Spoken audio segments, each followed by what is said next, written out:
Hello and welcome to Business Reporter's The Future of Retail campaign. The evolution of online streaming has transformed how we listen to music. No longer do we need to buy CDs or download and convert files onto a music player. In the space of a matter of seconds, we can discover new records and have them playing on our speakers. So far, the development of streaming platforms has focused largely on individual consumers, and it has come at a cost to the artists creating the music. They now take less of a cut from the sale of their music than they did in the days of vinyl records. In this booming B2C streaming market, the needs of businesses have also been largely sidelined. There are more than 100 million venues worldwide that play music, chiefly to make the customer experience better. But no service yet exists to meet their specific needs.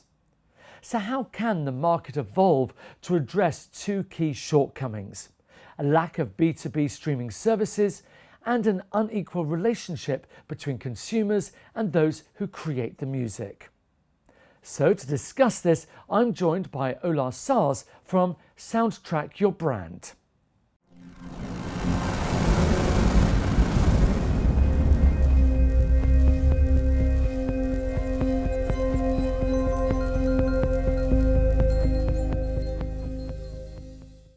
Good morning.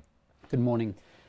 Give us an idea of the environment surrounding streaming services today and the revolution that's taken place over the last few years. What's it looking like now? Well, it's looking really good for the streaming market and the music market. It's in a better spot than in a very long while. The consumer side of music streaming is at around $77 billion in annual value today, and that's just the beginning. It's expected to double within the next 8 to 9 years, 2030 to 140 plus. So the consumer side of music streaming is in a really good spot and growing aggressively. The problem in music streaming is that B2B, music in venues, is 10 years behind and is completely dysfunctional today and is incorrectly monetized, and that needs to be fixed. You say that it's behind. So, why is it lagging behind, first of all, and what's the problem with it lagging behind? Well, it's kind of a natural thing. The music streaming revolution has just started. I mean, we remember it like it's been here forever, but it's actually just 10, 15 years ago they started providing music streaming as a service for consumers. So like in any industry, it either starts with B2B or B2C. Electric cars, Tesla started with us buying them, as consumers, and now there's multiple companies coming with electric trucks, right? So it's a very natural progression that it starts either with B2C and then B2B comes along afterwards. But sooner or later, obviously that market will harmonize and catch up as well and add significant incremental value to the music streaming market. Today estimated around 40 billion on an annual basis in the B2B space. Give us an idea about the artists. We mentioned them a bit in the introduction there. How do they feel about the way the streaming industry is at the moment and the changes that are taking place? Well, there's a lot of mixed feelings about streaming in the creative industries, but all in all, I mean, the market is bigger than it's ever been before. But there are also more artists and more songwriters, so there's more mouths to feed. That's kind of the challenge in this equation. But streaming has saved the music industry, in my humble opinion. It was in a really harsh position during file sharing and so forth, and then came streaming with great services and great offering for consumers, being able to turn consumers into paying subscribers, growing the market, adding transparency and fair flow through of royalties to the artist. So it's functioning now. It's bigger than ever, but it can always be better, right? We always need to look to innovate and improve so more artists can live on their art. Tell us a little bit more about Soundtrack Your Brand, in terms of what you're bringing to the marketplace. Well, Soundtrack Your Brand was founded based on that very, very clear notion that the music streaming industry has only been solved for consumers, not for B2B. Believe it or not, the majority of businesses today are using legacy platforms, CDs, satellite feeds, or actually a big chunk of them using consumer service illicitly. which is a natural thing, right? They don't really know it's illegal, but they really want music streaming because they want to be able to play that specific playlist or that specific artist for the brand. But there has been no solution for that, and Soundtrack is that solution. It's the world's first streaming solution for businesses. And tell us a little bit more about the people behind Soundtrack, your brand. Who are you and what's your background? Well, believe it or not, we all came from the consumer side. And when we were working at either Beats, Apple Music, where I came from, where I was one of the co-founders at Beats Music, or at Spotify, where a lot of our team members come from, we all had seen the same thing, more or less. We'd seen that the market started on the consumer side, but the need from the business side, from the brands of the world, was huge and provided this huge opportunity for us to create a company around that thesis, but also for businesses around the world to actually use music in a modern, progressive way to drive their brands and drive their business. Also, the bonus is that we're creating incremental growth for the music industry by adding B2B to the streaming cake. And when it comes to B2B and streaming, what kind of opportunities are we actually talking about here? Well, we're talking about a significant opportunity and a significant potential growth opportunity for the music industry. There's around 100 million businesses today playing music every day. So if you turn them into correctly paying business subscribers, that's another $40 billion on an annual basis on top of the $170 billion that they're expecting the market to grow to. So significant add-on.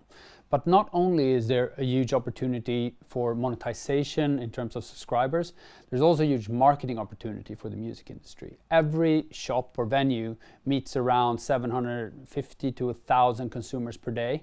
So if you're in a million venues, you're reaching 1 billion consumers every day. So alongside the monetization potential, you're also creating this massive marketing potential for them, where actually 79% of consumers say that they listen to the music when they go into a store. 73% of them actually search for lyrics if they like a song or kind of Shazam it. So they're engaged, they're listening. So if you play the right music there, you can have consumers find an artist. And then the third big one, which is the most important thing for us, is our customers, the brands.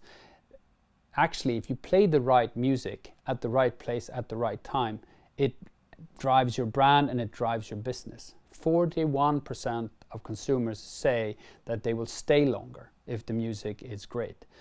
That's what a restaurant owner wants. They want the consumer to stay and buy some more drinks or buy another, a hamburger or something.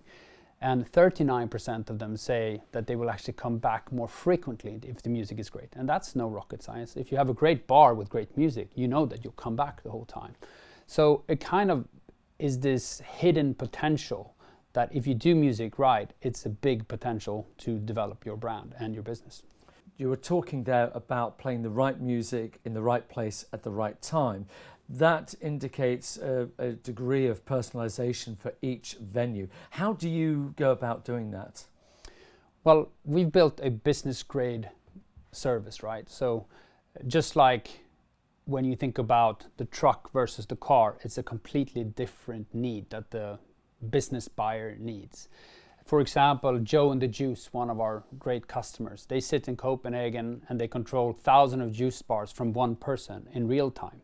And the juice bar in Chicago is sounding completely differently than the juice bar in London, than the juice bar in Stockholm, because they have different crowds, they're at different time zones, they have different themes going on. And you can sit there and you can control this whole soundtrack of your brand from one instance. And you can do it efficiently, you can do it sustainably with the right licensing in place, and you can do it strategically, so you can use it as a business tool and drive sales. We've actually conducted a lot of research around music's effect on business, and if you're doing it right, it has significant effect. One last example is a huge American, or the world's biggest hamburger chain out of Chicago, did a big experiment with us, a field study, where we proved 9% increase in top line sales when applying the right music strategy through our system. That's real money. There will still be the people who are the skeptics, if you like, who will say, you know what, I'll just stick with what I'm doing at the moment. There's streaming platforms out there already. I'll continue with them. What do you say to those people? First of all, my job in this equation is to come with the positive reinforcement and the positive change, the carrot and the stick, if you may. Just like Daniel built a great service, Spotify, to help fix piracy in the consumer markets. It was just too good to keep file sharing. Like, I'll just get it and I'll just pay for it. We're doing the same thing for the businesses. We're providing them with a really steady product offering that saves time for them, that saves money for them, that takes away anxiety, that solves for sustainability, and can drive their business. So that's my job. But then on the other side, on the stick side, the industry needs to come together and fix this problem, because we can't have people, opening cinemas on Netflix accounts or using their, private services to show the Premier League in their pub or the NBA in their restaurant in New York. That's just not how it works. That's not going to fly long term. It will harmonize this market. It will become sustainable, and it will mean a great contribution to the music industry, to the music creators, so they get compensated fairly when their art is used to sell more coffee or clothes, and it will be a great business for Soundtrack, hopefully. Very exciting times for the streaming service industry, but also for business to businesses to be able to make the most of this new opportunity as well. It'll be great to see what happens over the next few years. But for now, Ola Sars from Soundtrack Your Brand, thank you very much indeed. Thank you, Alistair.